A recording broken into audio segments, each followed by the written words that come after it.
नमस्कार दोस्तों, जय श्री कृष्णा।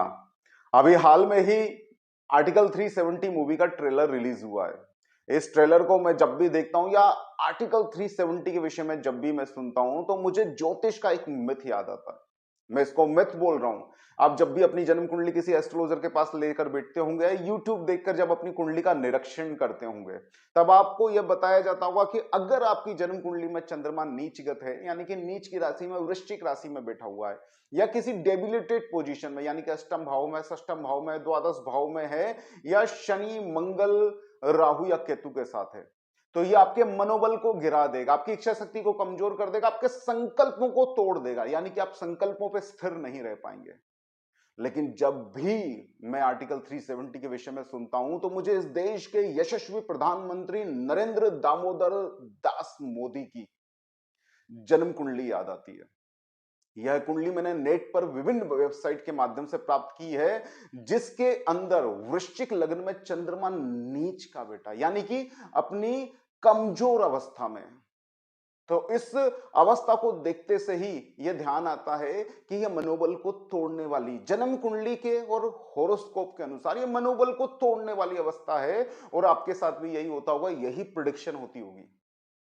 लेकिन यहां ध्यान से देखने वाली बात है, एस्ट्रोलॉजी का एक और सूत्र है कि अगर नीचगत या अस्तगत ग्रह किसी स्वराशिस्थ ग्रह के साथ बैठ जाए, या उच्च के ग्रह के साथ योग बना ले, या गुरु ग्रह की उस पर दृष्टि पड़ जाए, तो वहां पर नीच भंग राजयोग पैदा हो जाता है, या विपरीत राजयोग भी कई परिस्थितियों में बन जाता है।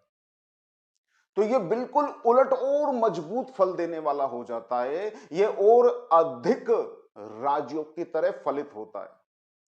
तो हमारे पीएम की कुंडली के अंदर जो चंद्रमा नीचगत हुआ या नीच राशि का होकर लग्न में विराजित है, तो प्रथम तो चंद्रमा लग्न में बैठने के कारण मजबूत है, तो वहां पर उसका नीच राशि गत होना ऑटोमेटिकली कमजोर पड़ जाता है, यानी कि उसके अंदर चंद्रमा में बल हो जाता लग्नस्थ होने के कारण।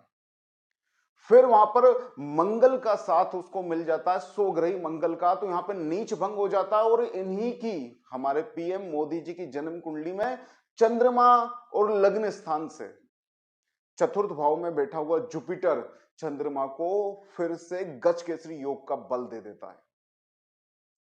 तो यहीं से प्रधानमंत्री नरेंद्र मोदी को, ज्योतिष के अनुसार बात कर रहा हूं, उनके संस्कार, उनकी दिनचर्या, उनका संघ का सदस्य होना, वो पूरा इन्वायरमेंट उनको एक बलिष्ठ व्यक्तित्व का व्यक्ति बनाता है। लेकिन जन्म कुंडली के अनुसार जब हम देखते हैं कि चंद्रमा को नीच राशिगत होते हुए भी गुरु और मंगल के द्वारा नीच भंग प्रदान किया जा रहा है, तो गुरु के कारण उनके अंदर ये जो पूरा का पूरे समाज को साथ में लेने की ताकत आती है, वो जुपिटर बृहत परिवार सपोर्ट समाज उनको देता है। गुरु के द्वारा जो चंद्रमा का नीच भंग राजयोग हो रहा है कि सबको साथ में लेकर चलने की सोच उनके अंदर जन्म लेती है अकॉर्डिंग टू होरोस्कोप।